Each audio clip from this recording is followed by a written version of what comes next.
So now it's story time, boys and girls. So fast forward several years later, after my second divorce. Yes, one divorce, two divorces.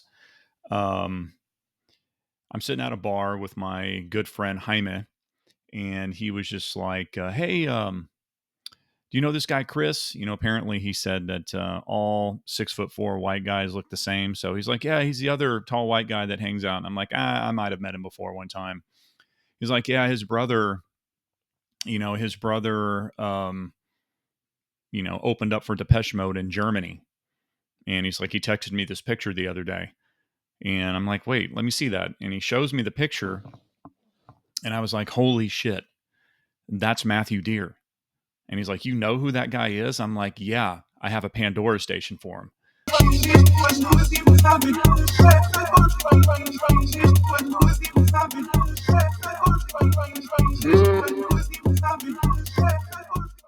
Pulled it. He's like, yeah, whatever. So I pull out my phone, so when I say fast forward, right, this is 12 years ago, maybe, right? So we're in the 2000s now. We're in the 2010s, and so we have smartphones by that time. So I pull it out. I show him the actual Matthew Deere Pandora station that I have, and I was like, holy shit, man. Yeah, I really need to meet this guy now, right? Um, you know, Truth be told, and Chris knows this, I wanted to meet him to find out more about his brother, but then it turns out we became actually really, really good friends, and that's a lot of the photos and stuff that I'm going to show you because he actually made that happen. So after we become friends, and I tell him my little love affair story that I have with his brother, to which him being the big brother, much like my big brother, had introduced Matt to um, Front 242, and because Matt's just a few years younger than me. But that's what's interesting is that a lot of these producers that are out at the clubs, DJing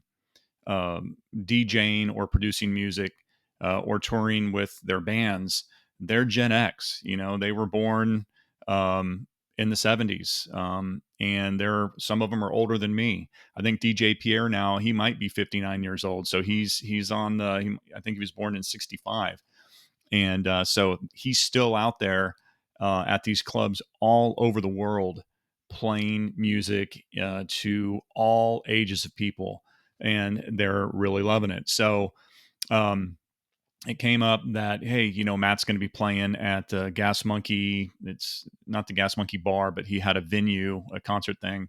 He's like, hey, he's going to be playing up there. Let's go check him out. So we go up there, and of course, I'm the little fanboy. I have to admit, just the coolest guy, and got to really um, see a techno show for the first time in my life, after following the music since the late 80s. And it wasn't just that. I mean, at the time, both Chris and I were single. We pretty much met our spouses simultaneously within a couple weeks apart. Of course, my wife now, he's still engaged to his, but they're, Texas law, they're pretty much married. Um, so then shortly thereafter, he's like, hey, my brother's going to be, hitting up some clubs. We ought to do a trip. And he was going to be playing in Chicago, at a club called the Mid, which is was in 100-year-old plus building. And and then the next day he was going to be playing in Brooklyn at a club called Verboten, which is now shut down, and it's in Williamsburg, Brooklyn, or it was. And so I was like, hell yeah, So we planned that. I have a friend, Gil. Shout out to you, buddy. That one of my oldest friends. He lives in Chicago, so it worked out perfect.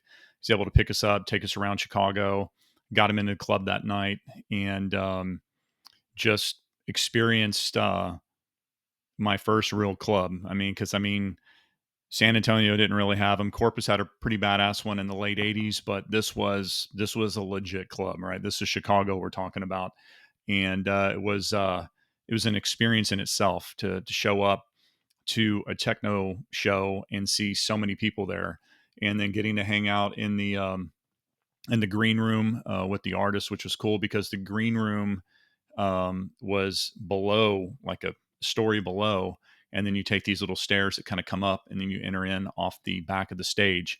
And so from here on out, these shows that I was going to, we weren't in the crowds. We were actually on stage, just kind of in the backdrop behind the DJs. And so I got to see a group called No Regular Play. I think is Greg Paulus is his name. He's a trumpet player, and they fuse trumpet music. And I think his dad won a Grammy or something like that. I think the Grammys are for music, right? For a composer. So he comes from a family of musicians, and you have another guy that does the techno mix or the house music while they play trumpet. It's a really interesting style of music. So I met him. It was really cool. And then watched Matt play up on stage, including Gil was up there with us. We had a good time. So from that point, Chicago, party all night. And then I'm trying to remember, there's this restaurant that we went to afterwards that's been on Food Network and whatnot that makes these figs or dates or something stuffed with cheese and bacon or something like that. I don't know. It was pretty awesome. And the owner and chef, I remember seeing him on an episode of The Bear that takes place in Chicago. And so that guy I met that night, but I didn't know how big of a deal it was. And they knew Matt, right? Because he goes there all the time when he's in town. So then the next day we fly out to New York, and once again we're flying over the Great Lake, leaving. And I'm sorry, I don't know the Great Lake that sits right there. Is it maybe it's Lake Michigan? We know it's a Great Lake. We know it's big, but good Lord, I had no idea. I mean, that's grown up on the coast. When you leave the coast of Chicago, you literally feel like you're flying over an ocean. I mean, you're in a jet plane doing hundreds of miles an hour, and it's 30 to 40 minutes in the air of nothing but water underneath you.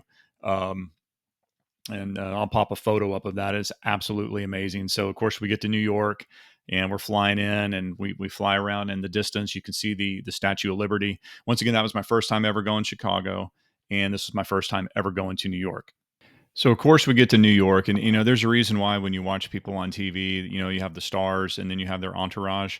There's a reason why there's an entourage, because it's fun to be the entourage. So of course we get to New York, and they treat Matt like royalty. Go out to dinner. This really badass sushi place that's there in Brooklyn.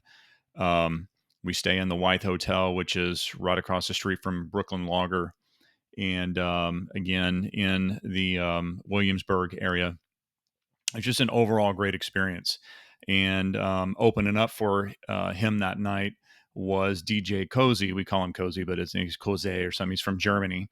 I'm sure a lot of you Europeans that watch me know who he is. And he was an absolute freaking blast. The dude is funny.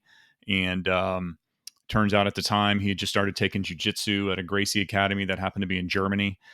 Me being a jujitsu practitioner, we just hit it off, started talking a lot of the night. And just he's a trip, man, but he's extremely fun. And of course, going into this nightclub once again was, unlike nothing I've ever seen before. Again, LA, Chicago, New York, Miami, the clubs are a little bit different than what we're used to in Texas. They actually really enjoy the music and have a good time, and the place was just packed with hundreds of people. Again, we're up on the stage having a good time, and unlike Texas, where clubs, I think last call is 2:00 and they shut down. New York it goes all night, 6 in the morning, maybe longer. So we pulled an all nighter. We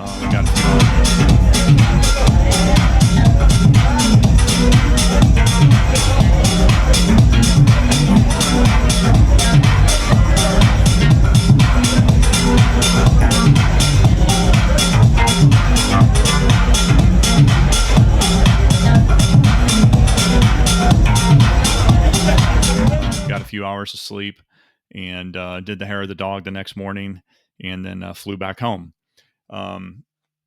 Absolutely amazing time. So for the sake of time, right, because this video is already really long, fast forward, in my conversations that I'd had with Matt talking about music, I told him a lot of the other producers that I loved over the years that I would love to see, and of course he knew all of them. Josh Wink being one of them. He's an OG, right? But Matt, for one of my birthdays, it was doing a show with Josh Wink in Houston, and they invited me to go, but I couldn't make it. And he did a little video where he had Josh play like he was asleep and then wake up and tell me happy birthday and invited me to the show. Said he hope I can be there. So that was super freaking cool. Yo, what's up?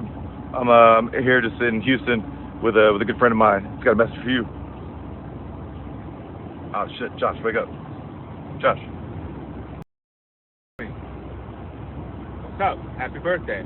We miss you. We wish you could be here in Houston with us. Yeah, come on by. But we're wishing you a very happy, what, 21st? And you can go in Yeah, the clubs now. he's now 21. 21. Peace. Easy. All right, buddy.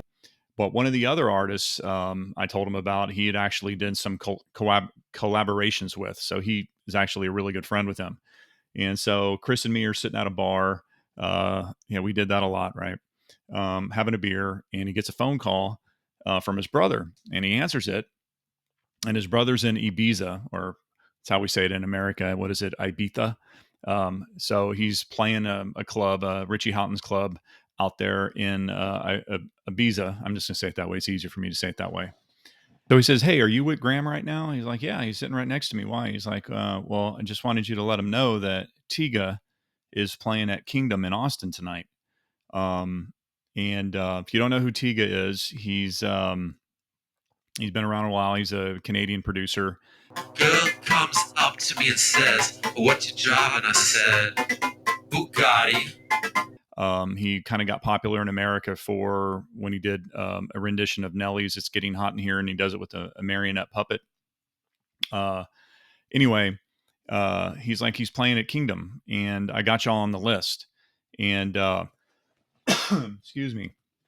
He's like, if y'all want to go, it starts in about an hour and a half. So we're like, hell yeah, we want to go. We called up a couple buddies.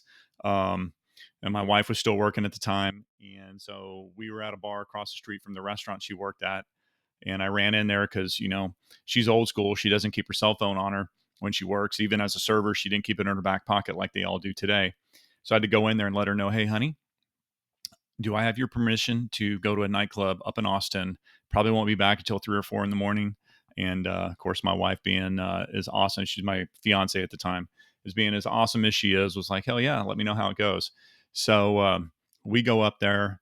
Um, one buddy starts pounding down Lone Stars on the way up there almost immediately. Needless to say, by the time we got there, we were drunk. That's a whole nother, or he was drunk. That's a whole nother story. But we're getting up there, and then Chris gets pulled over for a speeding ticket. So, again, just trying to get up there. So we get up there, and I'm super excited because I there's a mix that he did with Boiler Room a long time ago that was just a super cool set. And so we get there. Um, Chris is like, hey, here's our names. We on the list. Hey, you're in the list, on the list. And then the owner of the club, because Matt plays at this club a lot, and in Austin, and the owner walks us up to the DJ booth where Tiga was at, introduces, say, hey, this is Matt's brother. This is his friend Graham, and our two other friends. By that time, my one friend, we just leaned him on a pillar that was in the middle of the club. He was done for the night, but he stayed there. He literally leaned there the whole night and stayed there. He kind of reminded me of the guy on Wayne's World that's in the center. Told him to spew in the cup. Yeah, that was him pretty much the rest of the night. So he didn't even see the whole show. He didn't see any of the show. He saw it, but he doesn't remember it. So anyway, we get up into the booth with Tiga, and that was a dream come true moment for me.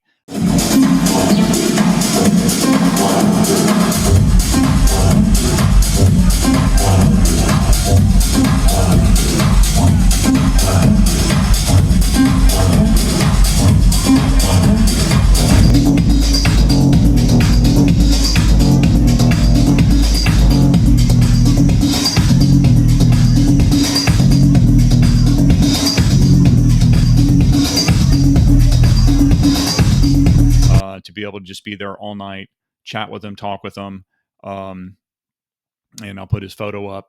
And again, he is a Gen Xer, right? And he's our age, and I think he's actually older than me, but he looks young as shit. So And then again, winded up seeing Matt again at Kingdom there at another time. So we were told again that he was going to be playing in the same club for Bowden in Brooklyn. And this time, like I said, Chris and I were well into new relationships, pretty steady relationships, obviously. And so we decided to make a friend trip. Him and his girlfriend, me and my girlfriend, now my wife. We flew to Brooklyn or flew to New York. It's our first time there too, as well. And go to the club. And this time, I think it was Bella Saris was she's Australian, was opening up for Matt.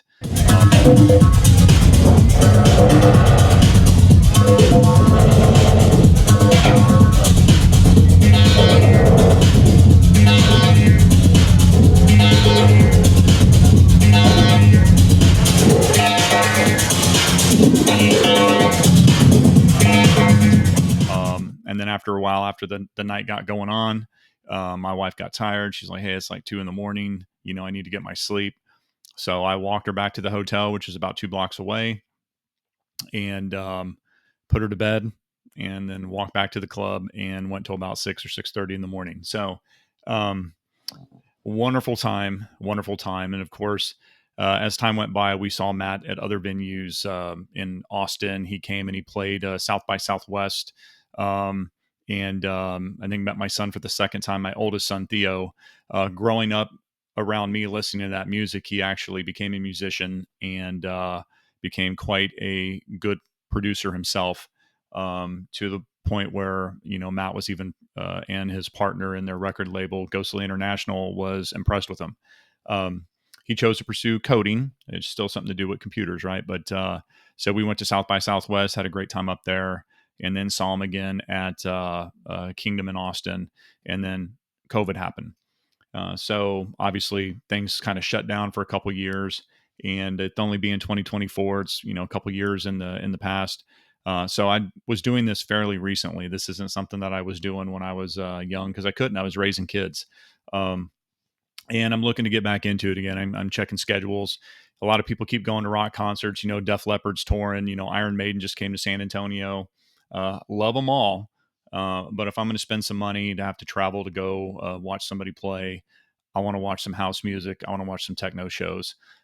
So with that said, drop a comment below. I really want to know for my viewers that follow me what you think of that music. Is it just something that we don't talk about because a lot of Gen X people don't like it? Or is it something that you just never really given much attention to? Drop a comment, let me know. As always, like and subscribe, hit the notification, hit the bell to be notified of future videos. And with that said, I appreciate you watching, and we'll see you on the next video.